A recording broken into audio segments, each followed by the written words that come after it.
বিসমিল্লাহির রহমানির রহিম।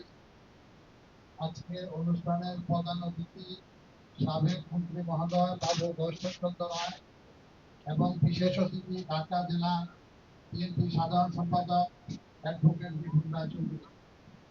সম্মানিত আমার এলাকার সম্মানিত অতিথিবৃন্দ, আমি বেশি সময় নিব না, অনেক বক্তব্য করার লোক রয়ে গেছে।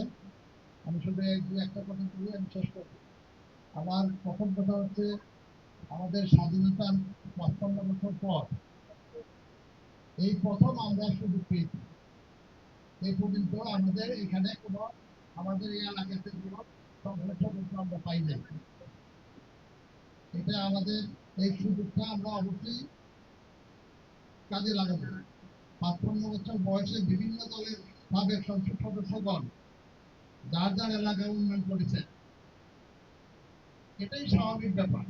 কিন্তু আমাদের এলাকায় সদস্য না হওয়ার কারণে আমরা অবহেলিত এবং আমরা উন্নয়নের তেমন একটা সুযোগ পাই নাই। কিন্তু সাবেক মন্ত্রী বাবু বৈষ্ণবচন্দ্র রায় সবাই আমাদের এলাকায় অনেকটা কাজকর্ম হয়েছে। সাধারণত সংসদ সদস্য সরকারিভাবে যে সমস্ত সুযোগ সুবিধা পায়, সংসদ সদস্য হলেই পরে উন্নয়নের দোয়ার বেশি আসে। তারপরেও নির্দিষ্ট থাকা অবস্থায় যে সমস্ত কাজকর্ম করেছে, এই জন্য আমরা সবাই আমাদের মনে আছে। এই বিষয়ে এখন আমাদের সঠিক সিদ্ধান্তের বিষয় এসেছে। আমরা সবাই আমাদের এলাকাবাসী সবাই মিলে 12ই ফেব্রুয়ারিতে বাবু বৈষ্ণবচন্দ্র রায়কে আমরা এলাকাবাসী ধানের শীষে ভোট দিয়ে জয়যুক্ত করবো ইনশাল্লাহ। ইনশাল্লাহ আমরা মা বোন যারা আছে সবাই একত্রিত হয়ে 12ই ফেব্রুয়ারি আমরা সকলে মিলে আমরা ভোট কেন্দ্রে গিয়ে যাতে আমাদের আকাঙ্ক্ষা পূরণ হয়, বাবু বৈষ্ণবচন্দ্র রায় যেন আমাদের সংসদ হয়, এটা আমাদের প্রধান বিষয়। আমি আর বেশি বক্তব্য বাড়াবো না। আমি এলাকাবাসীর পক্ষ থেকে দুটি দাবি করব। একটি হচ্ছে, আমাদের এলাকায় কোনো সরকারি হাসপাতাল নাই।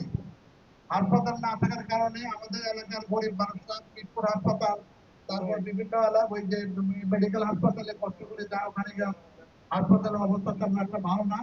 এই জন্য আমি ওনাকে এলাকাবাসীর পক্ষ থেকে অনুরোধ করবো, আমরা যেন একটা হাসপাতালের উনি যেন একটা হাসপাতালের ব্যবস্থা করে দেন। আর দ্বিতীয় হলো যে, আমাদের এলাকায় কমিউনিটি সেন্টার নাই। প্রত্যেকটা ঢাকা শহরে প্রত্যেকটা এলাকায় কমিউনিটি সেন্টার আছে।